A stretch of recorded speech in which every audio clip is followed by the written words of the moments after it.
আজকে অনেক দিন পরে অনেক বড় আয়োজন হচ্ছে আমার বাবার বাড়িতে। আব্বা মারা যাওয়ার পরে আর এত বড় অনুষ্ঠান কখনো এই বাড়িতে হয়নি। আসসালামু আলাইকুম, কেমন আছেন দর্শক? আলহামদুলিল্লাহ, আমরা তো অনেক ভালো আছি। অনেক লেট করে এই ভিডিওটা শেয়ার করছি আপনাদের সঙ্গে। এটা ছিল শেষ রমজানে একটা বড় করে অনুষ্ঠান রেখেছিল আমার ছোট বোন আমার বাবার বাড়িতে। তো ছোট বোন অনেক সকালে উঠে বাজারে গিয়েছিল, আর বাজার থেকে অনেক সকাল সকাল যা যা কিছু লাগে সব ফল মূল গরুর গোশত সব কিছু নিয়ে চলে এসেছিল। এদিকে আমরা সবাই মিলে হাতে হাতে কাজ করেছি। তো গোশতটা প্রথমে মা ভালো করে পরিষ্কার করে কেটে কুটে নিচ্ছে, আর সবাই বাড়ির কাজে হাত লাগাচ্ছে, যেহেতু আজকে শেষ রমজান এবং অনেক লোক আসবে। একটা ইফতারির আয়োজন করা হয়েছে। ছোট বড় সবাই মিলে কাজে লেগে গেছে। আর এদিকে মা চুলাতে প্রথমে ছোলা বসিয়ে দিয়েছে, আর মাটির চুলায় আজকে সবগুলো রান্না হবে। তো এদিকে আবার আলু বসিয়ে দেবে, যেহেতু আলুর চপ হবে, বেগুনি হবে, তো সেগুলো মা রেডি করে নিচ্ছিল। আর পাশে বসে আমরা সবাই মাকে হেল্প করছিলাম। মা ছোলাটাকে ভালোভাবে নেড়ে চেড়ে দিচ্ছিল। অনেক বড় পাতিলে দেওয়া হয়েছিল, যেহেতু অনেক লোক আসবে আর অনেক লোককে ইফতারি দেওয়া হবে। তো আমার ছোট বোন এই ছোট্ট আয়োজনটা করেছিল। আমরা অনেক খুশি হয়েছি যে আব্বা মারা যাওয়ার পরে এত বড় একটা অনুষ্ঠান আসলে এই বাড়িতে হয়নি। তো আল্লাহ যেন ওকে অনেক বড় রাখে আর অনেক বড় করে, সেই দোয়া আমরা সবসময় করি, আর ও যেন সুস্থ থাকে। এদিকে আমরা বোনরা মিলে বিরিয়ানি রান্না করব, তো সেগুলোরই প্রস্তুতি নেওয়া হচ্ছে। আর বাটাবাটির কাজটা আমরা সেরে নিচ্ছি। এক এক করে সব কিছুই বেটে নিচ্ছি।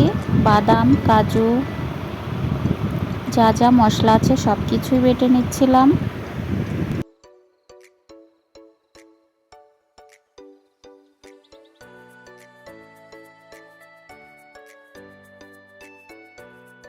বাটাবাটি শেষ পর্যায়ে এখন বিরিয়ানি রান্নার দায়িত্ব পড়েছে আমার উপরে। তো আমি সব মশলা ভালো করে একদম মেপে মেপে নিয়ে ভালো করে বিরিয়ানি মশলা দিয়ে মেখে চুখে এখন বসায় দিব।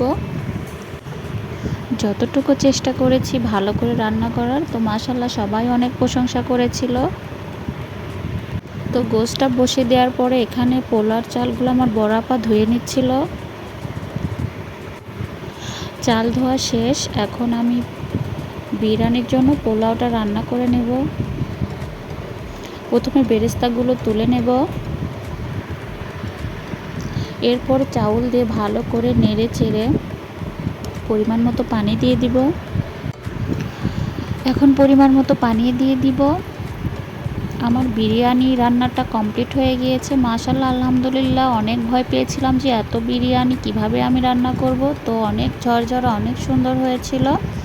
মাশাআল্লাহ সবাই অনেক প্রশংসা করেছিল। তো এখন তো আমাদের রান্নাবান্নাও কমপ্লিট। এখন চলে যাব আমরা যে বেগুনি আলুর চপ তৈরি করতে, সেগুলো রেডি করার জন্য। প্রথমে আলুগুলো সব ম্যাশ করে নিচ্ছে আমার ছোট বোন, আর ওই সব কিছু অ্যারেঞ্জ করছে। তো ভালো করে আলুগুলো প্রথমে ম্যাশ করে নেওয়ার পরে ভালো করে সব মশলা দিয়ে মেখে চুখে দেবে।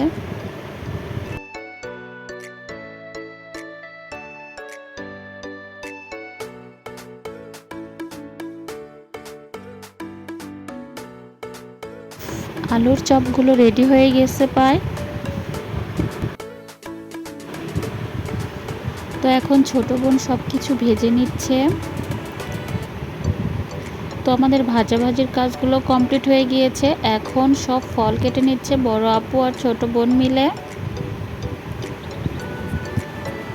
অনেকগুলো ফল ছিল, অনেক রকমের ফল ছিল, কাটতে অনেকটা টাইম লেগে গিয়েছিল। এক এক করে সব কিছুই কেটে কুটে নিচ্ছে। তো আলহামদুলিল্লাহ আমাদের সব কাজ কমপ্লিট হয়ে গিয়েছে। সময়ের আগেই আমরা সব কিছু কমপ্লিট করে নিয়েছি। এখন আমার ছোট বোন বসে সব কিছু বেড়ে নিচ্ছে। ইফতার কোথায় কোথায় দিতে হবে ও সব কিছু ঠিক করে নিচ্ছে। আমি ওকে হেল্প করছিলাম। পাশে আমরা সবাই রয়েছি, বড় আপু ছোট বোন আম্মু সবাই রয়েছে।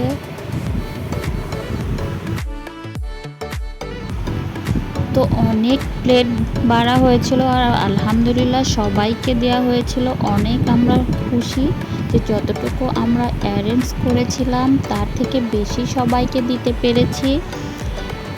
তো আসলে এই খুশিটা আসলে সবার সঙ্গে ভাগাভাগি করার জন্য ভিডিওটা আপনাদের সঙ্গে শেয়ার করা। কেমন লাগলো অবশ্যই সবাই কমেন্ট করে জানাবেন। বেশি বেশি করে লাইক কমেন্ট সাবস্ক্রাইব করে দেবেন, পাশে থাকবেন, সাপোর্ট।